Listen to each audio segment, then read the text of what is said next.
Hello बच्चों, स्वागत है आप सभी का आपके अपने YouTube चैनल एम क्लासेस पर।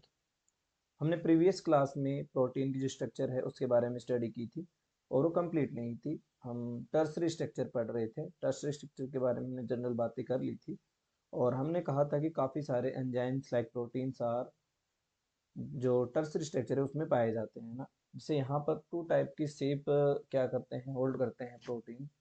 एक फाइब्रस प्रोटीन्स होते हैं और एक ग्लोबुलर प्रोटीन। एक में फाइबर शेप होती है, एक में ग्लोबुलर शेप होती है ना। तो ये आपके एग्जाम में पूछा जाता है, दोनों में डिफरेंस पूछा जाता है कि फाइब्रस प्रोटीन्स क्या होते हैं, एग्जाम्पल्स पूछे जाते हैं। तो वो हम आज देखने वाले हैं और बाकी जो प्रोटीन की क्वाटरनरी स्ट्रक्चर है उसके बारे में बात करेंगे और प्रोटीन के डी नेचुरेशन के बारे में भी बात करेंगे। तो चलो स्टार्ट करते हैं फाइब्रस प्रोटीन और ग्लोबुलर प्रोटीन के साथ। देखिए, फाइब्रस प्रोटीन की बात करें, when the polypeptide chain run parallel and held together by hydrogen and disulphide bond. तो यहाँ पर दो बॉन्ड्स हैं, हाइड्रोजन एंड डाइसल्फाइड बॉन्ड। जो पॉलीपेप्टाइड चेन्स होती हैं, जब वो पैरेलल रन करें एक दूसरे, मतलब पैरेलल, इस तरह से मान लो, यहाँ इस तरह से पैरेलल जाए और इनके बीच में क्या हो, डाइसल्फाइड बॉन्ड इस तरह से होता है। इस तरह से क्या होता है, डाइसल्फाइड बॉन्ड होता है ना। यहाँ इस तरह से डाइसल्फाइड बॉन्ड होता है, या फिर इनके बीच में क्या हो, हाइड्रोजन बॉन्डिंग हो इस तरह से। कोई भी दो कंपोनेंट के बीच में, दो एटम्स के बीच में इस तरह से हमको दो तरह के बॉन्ड यहाँ देखने को मिले। तो यहाँ पर क्या होता है, पॉलीपेप्टाइड चेन्स की स्थिति में पैरेलल होती हैं और दोनों कैसे एक दूसरे से कनेक्टेड होती हैं, हाइड्रोजन बॉन्ड और डाइसल्फाइड बॉन्ड। जबकि अगर हम बात करें यहाँ पर ग्लोबुलर प्रोटीन की, तो यहाँ पर when the chain of polypeptide coil around to give spherical shape, spherical shape इसमें मिलती है। और यहाँ पर क्या होता है, जो टर्सरी स्टेज उसमें कोइल्ड होता है, क्या होता है, कोइल्ड, और ज़्यादा कोइल्ड होने लग जाती हैं वो, जिससे क्या होती है, ग्लोबुलर स्ट्रक्चर बनती है। और इसमें स्पेशली हमको हाइड्रोजन बॉन्ड ही देखने को मिलते हैं, डाइसल्फाइड बॉन्ड देखने को नहीं मिलता है। उसके बाद बात करें तो जो ये फाइब्रस प्रोटीन होते हैं ये इनसॉल्युबल होते हैं वाटर में। वाटर में कैसे होते हैं, इनसॉल्युबल होते हैं। जबकि ग्लोबुलर प्रोटीन कैसे होते हैं, ये सोल्यूबल होते हैं वाटर में। ये आपको ध्यान रखना है, ये वाटर में सोल्यूबल होते हैं जबकि वाटर में सोल्यूबल नहीं होते। एग्जाम्पल्स हैं केराटिन, जो कि हम हेयर्स में पाए जाते हैं, वूल और सिल्क में पाए जाते हैं। और दूसरा जो मायोसिन प्रोटीन हमारे मसल्स में पाया जाने वाला प्रोटीन है, जिनके कारण हमारी मसल्स रिलैक्सेशन एंड कॉन्ट्रेक्शन करती हैं। यहाँ हम बात करें इंसुलिन और एल्ब्यूमिन। इंसुलिन हम जानते हैं कि हमारे शुगर लेवल को कंट्रोल करता है और एल्ब्यूमिन हमारे ब्लड में पाया जाता है। तो इस तरह के कुछ प्रोटीन्स हैं जो क्या हैं, फाइब्रस एंड ग्लोबुलर है। उसके बाद बात करते हैं क्वाटरनरी स्ट्रक्चर ऑफ प्रोटीन की। देखिए, जब proteins are composed of two or more polypeptide, जब दो या दो से ज़्यादा पॉलीपेप्टाइड श्रृंखलाओं से बने होते हैं प्रोटीन, तो वो क्या, ये जो पॉलीपेप्टाइड चेन होती है इनको सब यूनिट कहा जाता है। क्या कहा जाता है, सब यूनिट कहा जाता है।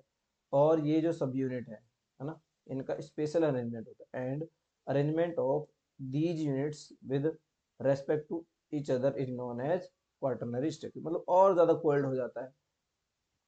जैसे कोई एक साथ अगर हम तीन सभी की बात करें, तो इस तरह से सिंपल स्ट्रक्चर है तो ये प्राइमरी स्ट्रक्चर हो जाएगी। इस तरह से इसमें कोयलिंग हो जाएगी तो फिर इसको हम सेकेंडरी स्ट्रक्चर कहेंगे। और बहुत ज़्यादा कोयलिंग हो जाती है, इस तरह से बहुत ही ज़्यादा कोयलिंग हो जाती है, तो फिर इस तरह की जो स्ट्रक्चर है वो क्या हो जाएगी, टर्सरी स्ट्रक्चर हो जाएगी, है ना। और जब एक से ज़्यादा पॉलीपेप्टाइड चेन्स यहाँ पर हो जाते हैं, जैसे मान लो ये एक है ही, ये तो है ही, कोयलिंग हुई है। टर्सरी स्ट्रक्चर में और ज़्यादा कोयलिंग होगी यहाँ पर, है ना। और साथ में एक दो और यहाँ पर अलग अलग चेन्स हो, पॉलीपेप्टाइड चेन्स हो, तो उनसे क्या बनेगी, यहाँ पर पॉलीपेप्टाइड जो प्रोटीन्स हैं वो बनते हैं। इस तरह से एक से ज़्यादा प्रोटीन हो तो बनती है क्वाटरनरी स्ट्रक्चर। इस तरह से क्वाटरनरी स्ट्रक्चर बनती है। तो बात करें, ये प्राइमरी, ये सेकेंडरी, ये टर्सरी और ये क्वाटरनरी स्ट्रक्चर है प्रोटीन। तो इस तरह से स्ट्रक्चर होती है। बाकी हमने सभी के बारे में प्रॉपरली बात कर ली है। अब बात करते हैं डीनेचुरेशन ऑफ प्रोटीन। क्या है डीनेचुरेशन ऑफ प्रोटीन? प्रोटीन का देखिए डीनेचुरेशन कैसे होता है। देखिए यहाँ पर क्या होता है कि इन जो प्रोटीन होता है अपने नेटिव स्टेट में वो बायोलॉजिकली एक्टिव होता है। क्या होता है? बायोलॉजिकली एक्टिव होता है। जब वो अपनी बायोलॉजिकली एक्टिविटी खो देता है प्रोटीन, तभी हम उसको क्या कहते हैं? डीनेचुरेशन कहते हैं, है ना। बात करें तो the loss of biological activity, loss of biological activity, activity biological activity of proteins when in its native यानी natural native form is subjected to is subjected to physical change। अब उसमें कुछ फिजिकल चेंज होंगे तभी होगा ये protein का denaturation. Physical change देखो किस तरह के फिजिकल चेंज होते हैं यहाँ पर। फिजिकल चेंज हो सकते हैं या फिर कोई केमिकल चेंज हो सकते हैं। फिजिकल चेंज लाइक यहाँ पर हमने चेंज कर दिया टेम्परेचर में, इसमें टेम्परेचर में चेंज कर दिया। और केमिकल चेंज की बात करें, केमिकल चेंज जैसे केमिकल चेंज की बात करें तो पीएच में हमने क्या कर दिया? चेंज कर दिया। तो जो पीएच में और केमिकल में इसमें चेंज करते हैं, केमिकल चेंज करते हैं तो इससे क्या होता है? ये अपनी क्या खो देता है? अपनी बायोलॉजिकल एक्टिविटी खो देता है। और इस प्रोसेस को हम क्या कहते हैं? This is called denaturation of protein. अब इस प्रोटीन की डीनेचुरेशन में देखो क्या होता है, जो हेलिक्स हैं वो ओपन हो जाते हैं। क्या होते हैं? हेलिक्स ओपन हो जाते हैं। और जो क्वाटरनरी है, टर्सरी है ना, क्वाटरनरी है, टर्सरी है, सेकेंडरी है, ये सभी जो स्ट्रक्चर्स हैं प्रोटीन की, ये डिस्ट्रॉय हो जाती है। जबकि जो प्राइमरी स्ट्रक्चर है वो डिस्ट्रॉय नहीं होती, याद रखना, है ना। तो यहाँ पर क्या होता है? हेलिक्स जो होते हैं, प्रोटीन हेलिक्स, प्रोटीन हेलिक्स क्या होते हैं इसमें? ये ओपन हो जाते हैं and quaternary, tertiary and secondary structure destroy हो जाती है and primary structure remain, primary structure remain बच जाती है, शेष रह जाती है ना, ये नष्ट नहीं होती। इसी को हम क्या कहते हैं? प्रोटीन का डीनेचुरेशन कहते हैं। तो देखिए यहाँ पर कुछ एग्जांपल्स की बात करें, जैसे हमने देखा होगा कि जो अंडा है उसको हम उबालते हैं, है ना। तो उससे क्या बन जाता है? कोगुलेशन होता है। क्या होता है? Coagulation of egg. कब? एग वाइट ऑन बॉइलिंग, जब उसे हम उबालते हैं, उबालने पर ऐसा होता है। उसके बाद बात करें तो जो मिल्क है उसका कर्ड में चेंज होना, curding of milk, curding of milk, milk का कर्ड में चेंज होना भी इसी का एग्जांपल है। और एग के अंदर जो yolk sac होता है उसका कोगुलेशन होना, एक वाइट जो येलो होता है और प्रोटीन होता है वो वाइट वाइट से प्रेसिपिटेट में क्या हो जाता है? कोगुलेट हो जाता है। तो उसको भी हम क्या कहते हैं? डीनेचुरेशन ऑफ प्रोटीन ही कहते हैं। तो ये बातें हुई हमारी प्रोटीन से रिलेटेड, प्रोटीन के बारे में सब कुछ हमने देख लिया। अब बात करते हैं हम न्यूक्लिक एसिड की। Nucleic acid.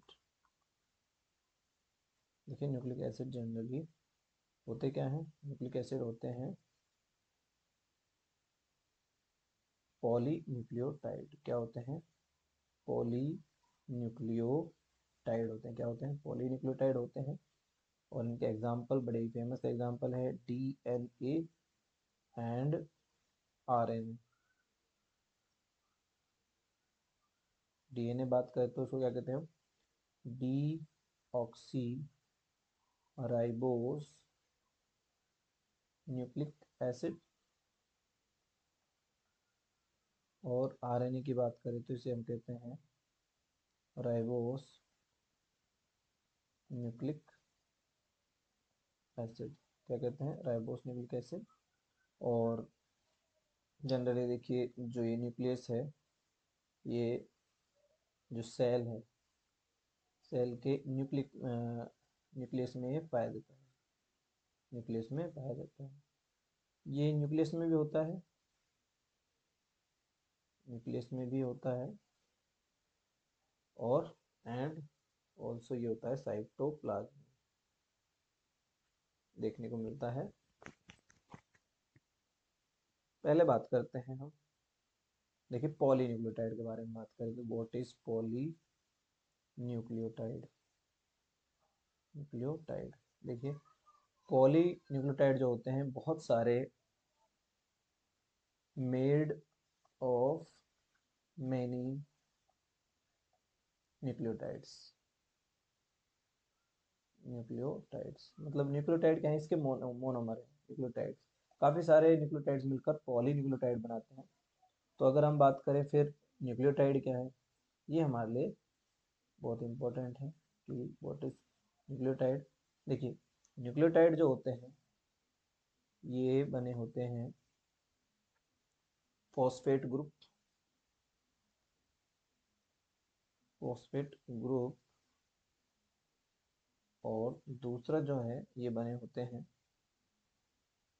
ये बने होते हैं यहाँ पर न्यूक्लियोसाइड के, न्यूक्लियोसाइड के। फॉस्फेट ग्रुप जो है जनरली आता है फॉस्फोरिक अम्ल से, फॉस्फोरिक एसिड से आता है ये। फॉस्फोरिक एसिड मतलब H3PO4, इसकी स्ट्रक्चर होती है इस तरह से कुछ, OH एंड OH। ठीक है। देखिए अब बात आती है कि न्यूक्लियोसाइड क्या है। न्यूक्लियोसाइड जो है वो बने होते हैं, देखिए ये दो चीजों से मिलकर बनते हैं। और एक होते हैं नाइट्रोजिनस नाइट्रोजीनस बेस। और ये बने होते हैं, देखिए और किनके बने होते हैं, नाइट्रोजनस बेस। एंड ये बने होते हैं राइबोस शुगर, जो कि पेंटोज होती है, मतलब 5 कार्बन की पेंटोज शुगर भी इसको हम कह देते हैं, है ना। फिर इसको अगर हम देखने जाएं कि व्हाट इज नाइट्रोजनस बेस, चलो पहले फर्स्ट हम नाइट्रोजन बेस को ही देख लेते हैं। ये नाइट्रोजीनस बेस क्या होते हैं? नाइट्रोजीनस बेस, देखिए जो ये नाइट्रोजीनस बेस है ये 2 टाइप के होते हैं। कितने टाइप के होते हैं? 2 टाइप के होते हैं। कौन कौन से होते हैं? एक होते हैं प्यूरिन और एक होते हैं पायरी। 2 टाइप के होते हैं। इनमें बात करें तो इनमें 2 रिंग्स होती हैं, है ना। किस तरह से होती हैं, जो अगर वैसे आपके लिए इम्पोर्टेंट है नहीं क्योंकि आपके एग्जाम में नहीं आती है, बाकी फिर भी अगर आप देखना चाहो तो कुछ इस तरह की यहाँ पर रिंग्स होती हैं।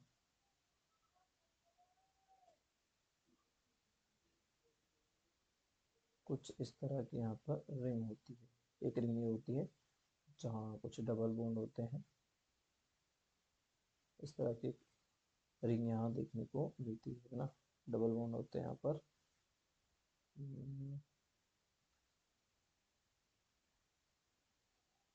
इस तरह से कुछ डबल बॉन्ड होते हैं।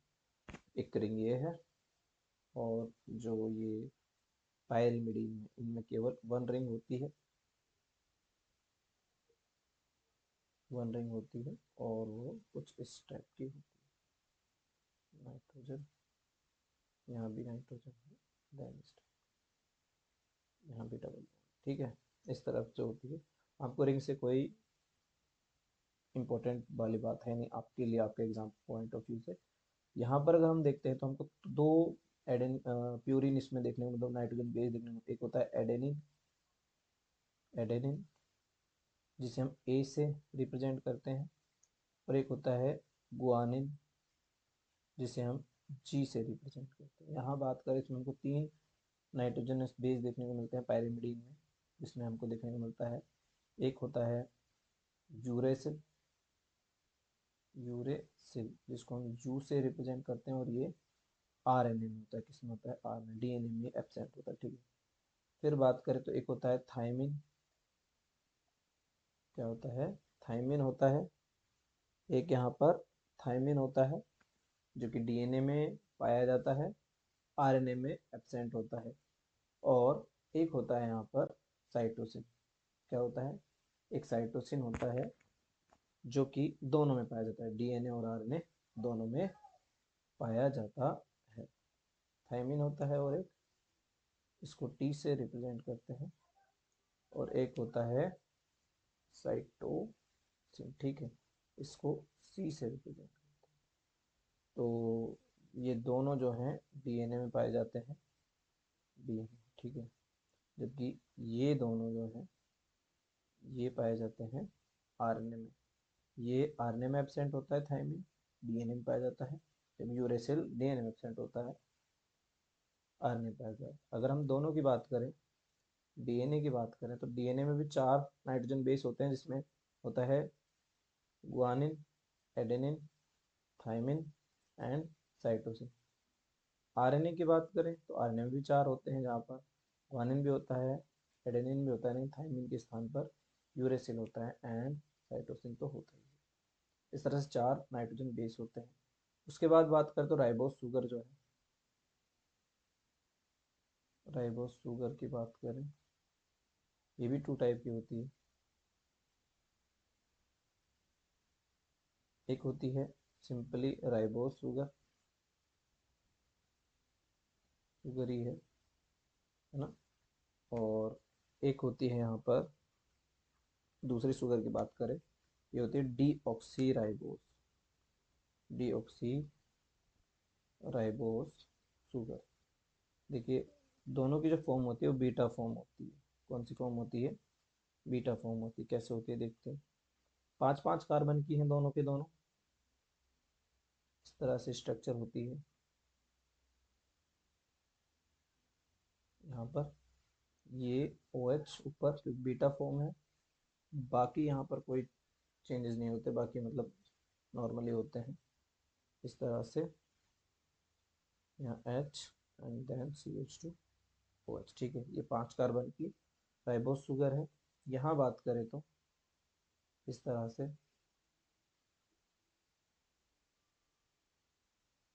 यहाँ पर ये भी बीटा फॉर्म में ही है, लेकिन डीऑक्सीराइबोज में जो सेकंड कार्बन है वहाँ पर एक OH ग्रुप एब्सेंट होता है, बाकी कोई चेंजेस नहीं होते, बाकी सेम है, CH2OH, ठीक है। तो इस तरह से यहाँ पर जो डिफरेंस है वो कहाँ है, सेकंड, दोनों का जो बात करें मॉलिक्यूलर फॉर्मूला है वो यहाँ होता है C5H10O5 होता है, जबकि यहाँ पर क्या होता है, C5 होता है, H10 होता है, लेकिन O4 होता है। ये it is present in DNA, ये डीएनए में पाई जाती है, and it is present in RNA, ठीक है। इस तरह से आरएनए पाई जाती है।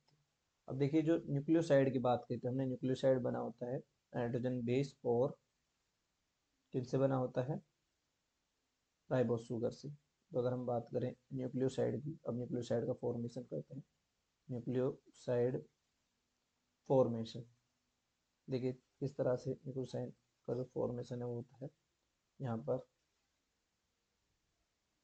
यहाँ पर क्या होता है, ये जो हमारी पेंटोज या राइबोस शुगर है इस तरह से ये है, यहाँ पर OH बॉन्ड होता है। अब ये आप कोई भी जैसे मान लो मैं डीऑक्सीराइबोस दिया है, OH देन यहाँ HCH2OH, ठीक है। यहाँ क्या होता है, ये जो कार्बन है फर्स्ट कार्बन है ना, इसके साथ यहाँ पर एक जो नाइट्रोजन बेस होता है, शॉर्ट फॉर्म में इसको एन बेस लिख देते हैं। कोई भी बेस हो सकता है, एडेनिन गुआनिन हो सकता है, थायमिन हो सकता है, साइटोसिन, उसके साथ यहाँ पर बॉन्ड बनता है और ये OH से गायब हो जाता है। ये बॉन्ड इसके साथ बन जाता है और ये जो बॉन्ड यहाँ बनता है, इस बॉन्ड को हम क्या कहते हैं, इस बॉन्ड को हम कहते हैं एन ग्लाइकोसाइडिक बॉन्ड। तो न्यूक्लियोसाइड जो होता है इन दोनों से मिलकर बना होता है नाइट्रोजन बेस और राइबोस शुगर। डीऑक्सीराइबोस जो है तो डीएनए के लिए है, राइबोस है तो आरएनए के लिए है ना। ये क्या है, इस तरह से न्यूक्लियोसाइड का फॉर्मेशन होता है और ये क्या है, बॉन्ड है। अब देखिए ये स्ट्रक्चर किसकी है, ये है न्यूक्लियोसाइड की स्ट्रक्चर, स्ट्रक्चर ऑफ न्यूक्लियोसाइड, जहाँ पर नाइट्रोजन बेस राइबोस शुगर से या डीऑक्सीराइबोस शुगर से ग्लाइकोसाइडिक बॉन्ड से जुड़े हुए होते हैं, ज्वाइन होते हैं, ठीक है। अब बात करें न्यूक्लियोटाइड की, न्यूक्लियोटाइड, ठीक है। अच्छा, न्यूक्लियोटाइड लिखने से पहले हम इसके कुछ एग्जाम्पल लिख सकते हैं यहाँ पर, है ना। यहाँ एग्जाम्पल लिख सकते हैं जैसे एडिनोसिन, एडिनोसिन, एडिनोसिन है, ये एक क्या है, न्यूक्लियोसाइड है।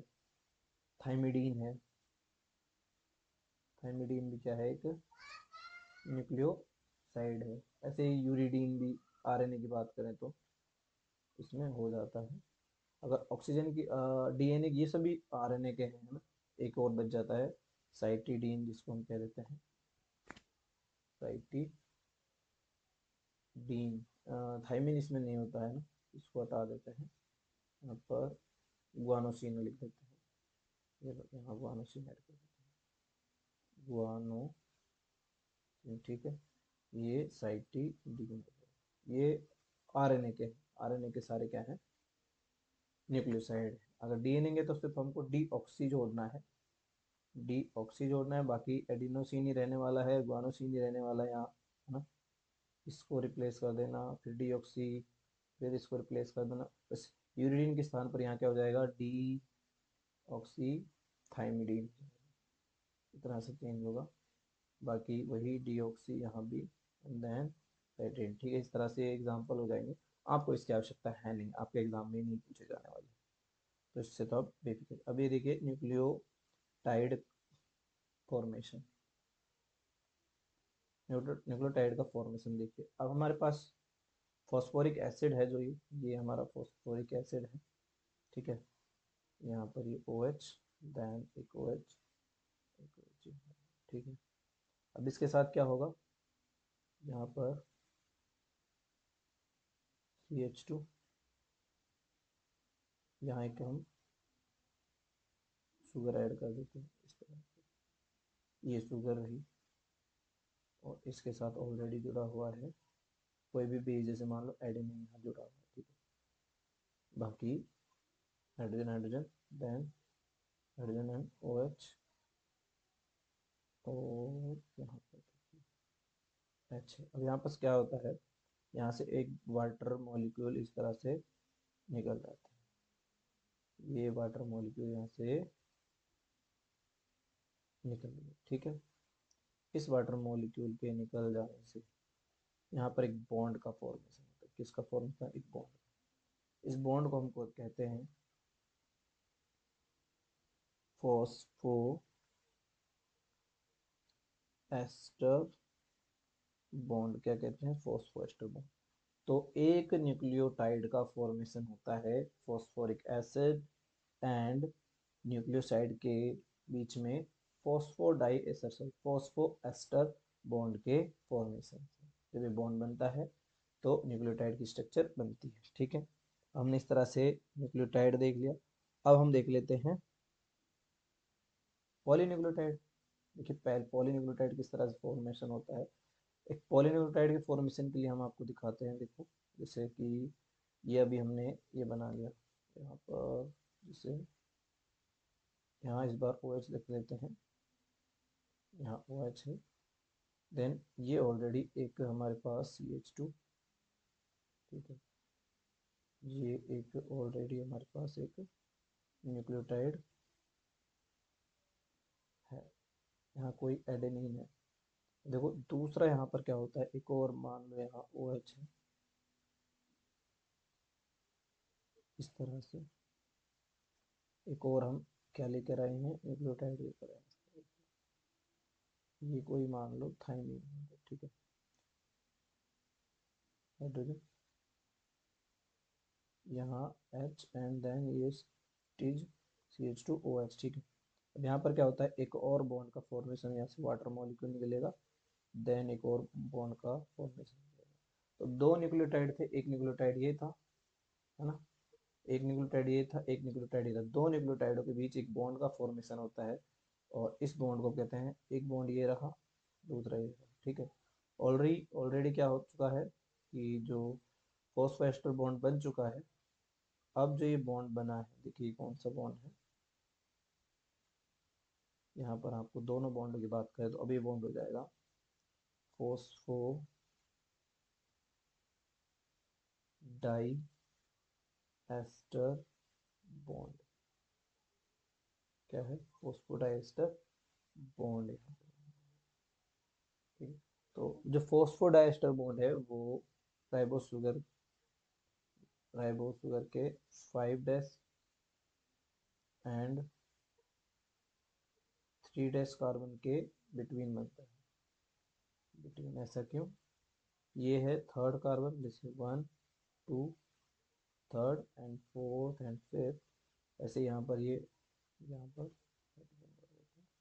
हाइड्रोजन OH, हाइड्रोजन हाइड्रोजन, ठीक है।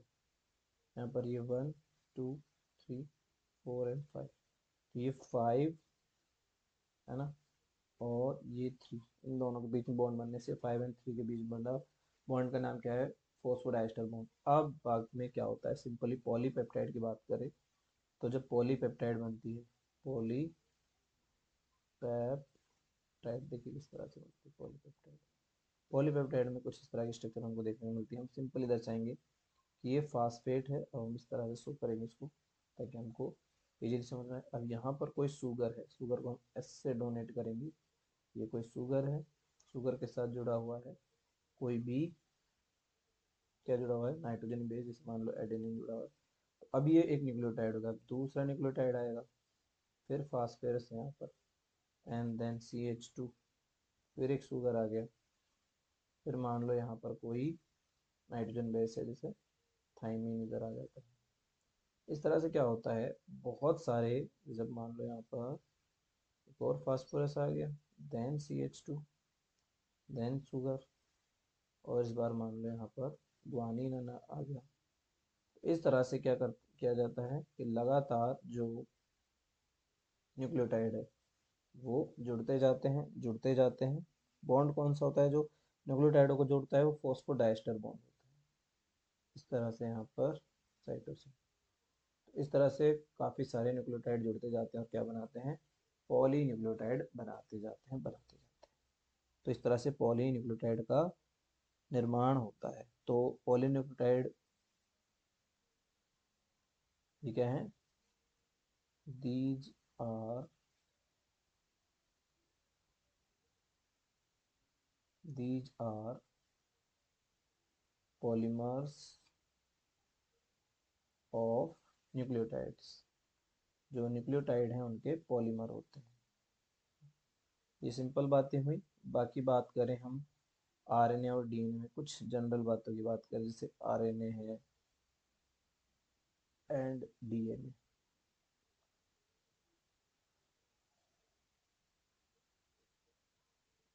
इस तरह से अगर हम बात करना चाहें RNA की, तो आप डिफरेंस कर सकते हो, है ना। यहाँ अगर शुगर कहें तो राइबोस शुगर है, राइबोस शुगर है। यहाँ पर अगर हम बात करें तो डीऑक्सी राइबोस शुगर है। डिफरेंस की बात हो रही है। यहाँ नाइट्रोजन क्षार, नाइट्रोजीनस बेस की बात करें तो वो हमारे पास क्या है, एडेनिन है, ग्वानिन है, साइटोसिन है और यूरेसिल है। यहाँ पर नाइट्रोजन बेस की बात कर दो, एडेनिन है, ग्वानिन है, साइटोसिन, लेकिन थायमिन है।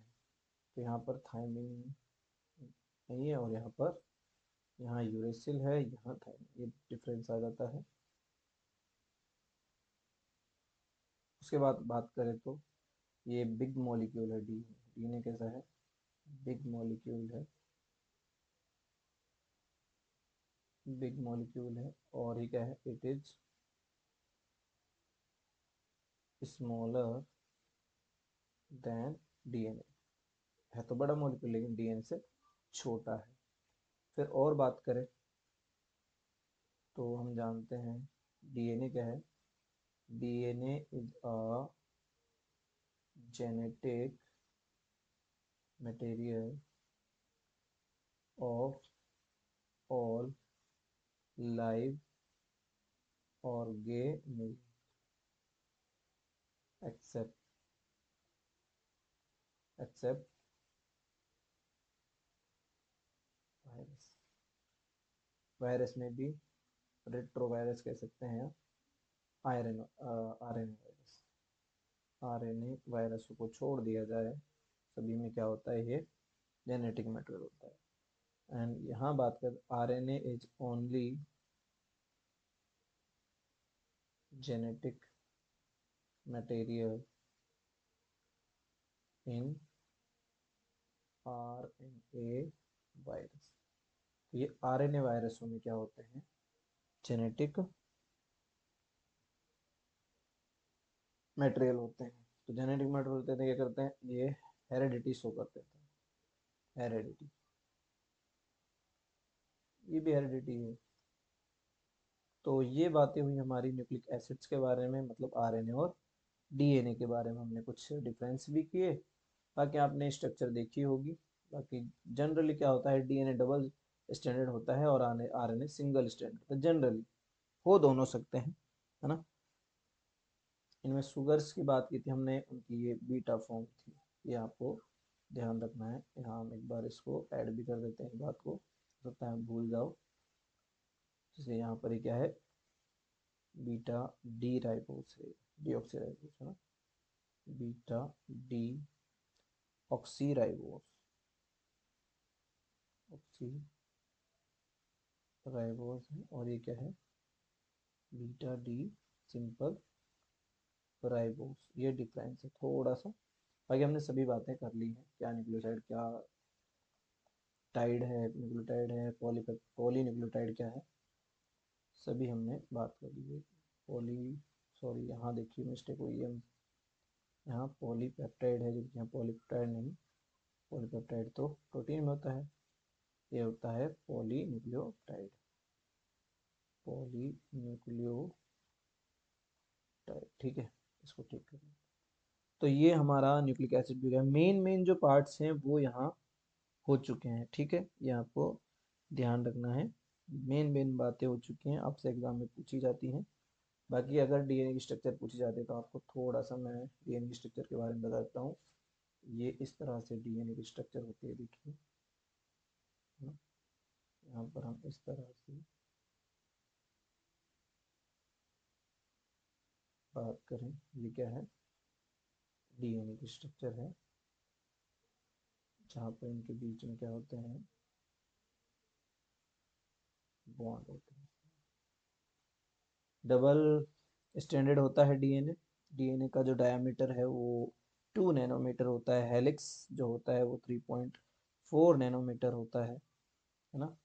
और जो 1 हेलिक्स है उसमें 10 बेस पेयर होते हैं, और 2 बेस पेयर के बीच में जो डिस्टेंस होता है वो 0.34 नैनोमीटर का होता है। इस तरह से होता है डीएनए की स्ट्रक्चर, यहाँ पर हमको देखने को मिलती है। इस तरह से देखिए, इस तरह से हमको डीएनए की स्ट्रक्चर दिखाई देती है।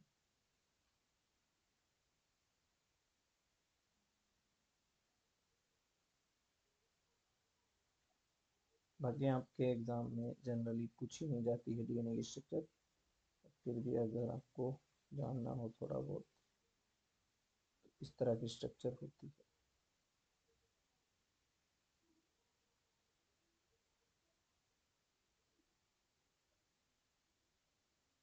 इस तरह से ये क्या है, डीएनए की स्ट्रक्चर है। और यहाँ पर देखिए, ये अगर इसका 5 डैश एंड है तो ये इसका 3 डैश एंड होगा, है ना।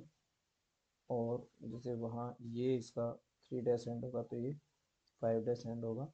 दोनों क्या होते हैं, एक दूसरे के एंटी पैरेलल होते हैं। जैसे हमने बताया यहाँ का डायामीटर है, डायामीटर जो होता है वो 2 नैनोमीटर का होता है, यानी 2 × 10⁻⁹ metre.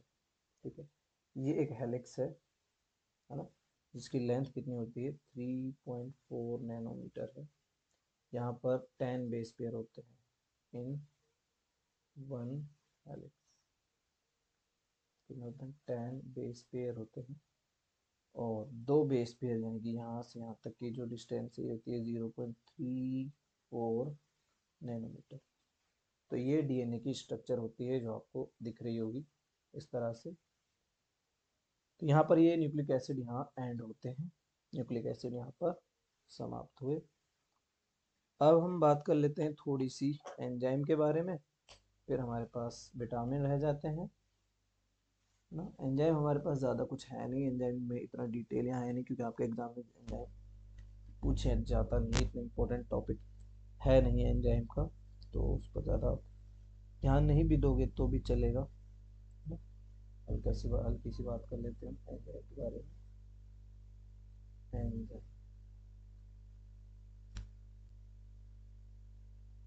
Enzyme catalytic feature show करते हैं। ये क्या होते हैं, कैटेलाइटिक होते हैं इन बायोकेमिकल रिएक्शन। तो ये कैटेलाइटिक कितना फीचर शो करते हैं किनमें, बायोकेमिकल रिएक्शंस में। केमिकली ये होते हैं प्रोटीन, केमिकली क्या होते हैं, केमिकली एंजाइम्स आर प्रोटीन्स। क्या होते हैं, प्रोटीन्स होते हैं। और हमने जैसे कहा कि इनके जो प्रोटीन की स्ट्रक्चर है वो कैसी होती है, tertiary structure protein.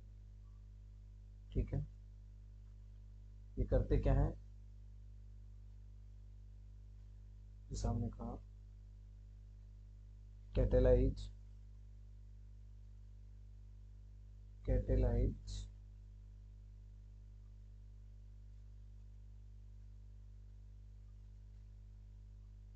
Biological biochemical reactions. और कैसे करते हैं ये करते हैं decreasing of energy of division, energy of division या एक्टिवेशन एनर्जी को कम करके, एक्टिवेशन एनर्जी। एक्टिवेशन जो एनर्जी होती है उसको क्या कर देते हैं, ये कम कर देते हैं, जिससे रिएक्शन इजीली हो जाती है। एक्टिवेशन एनर्जी को कम कर देते हैं और rate of reaction, rate of reaction increase कर देते हैं। ठीक है, इस तरह से। और ये कैसे होते हैं, एंजाइम्स आर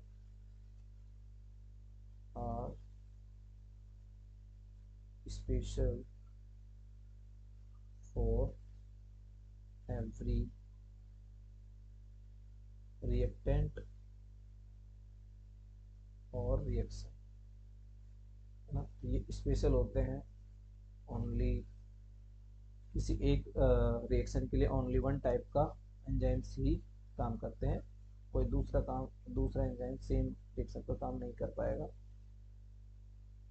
और ये मेनली लॉक एंड की, लॉक एंड की के कॉन्सेप्ट पर या प्रिंसिपल पर बेस्ड है, जो मैकेनिज्म है उनके लॉक एंड की कॉन्सेप्ट पर बेस्ड है। ये खास बातें यही हैं, है ना। आपकी इससे ज़्यादा पूछी नहीं जाती है एंजाइम्स के बारे में। बाकी आप इस तरह से शो भी कर सकते हो, जैसे मान लो ये क्या है, कोई मान लो ये है रिएक्टेंट, है ना। यहाँ पर कोई हम इस तरह से ये बना देते हैं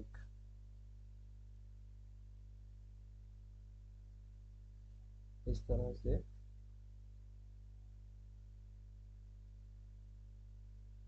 एक एंजाइम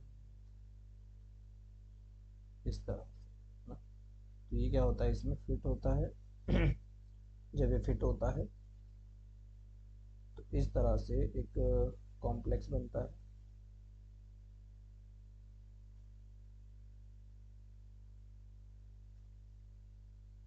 इस तरह से इस कॉम्प्लेक्स में रिएक्टेंट फिट हो जाता है, इसको बोलते हैं एंजाइम रिएक्टेंट कॉम्प्लेक्स। ठीक है, कॉम्प्लेक्स बन गया। उसके बाद क्या होता है यहाँ से ये चेंज हो जाता है, मतलब ये है हमारा एंजाइम, एंड देन प्रोडक्ट कोई भी स्ट्रक्चर उसके इस तरह से मान लो ये प्रोडक्ट बन गया। प्रोडक्ट की जो स्ट्रक्चर है वो चेंज हो जाती है, ये एंजाइम, इस तरह से इसकी मैकेनिज्म होती है। तो ये मैकेनिज्म हो गए, एंजाइम इतना ही है। एंजाइम के बारे में आपसे क्वेश्चन पूछे भी नहीं जाते। अब हमारे पास एक छोटा सा टॉपिक इसमें रह गया है, हार्मोन एंड विटामिन। विटामिन है, हार्मोन से ज़्यादा क्वेश्चन नहीं आते, विटामिन से आ सकता है एक दो क्वेश्चन। तो नेक्स्ट जो हमारी क्लास रहेगी उसमें ऑर्गेनिक केमिस्ट्री को हम एंड करेंगे। उम्मीद है आपको एक क्लास आज की पसंद आई होगी और आपको काफ़ी हेल्प मिली होगी इस क्लास से। तो मिलते हैं नेक्स्ट क्लास में, आज के लिए बस इतना ही, धन्यवाद।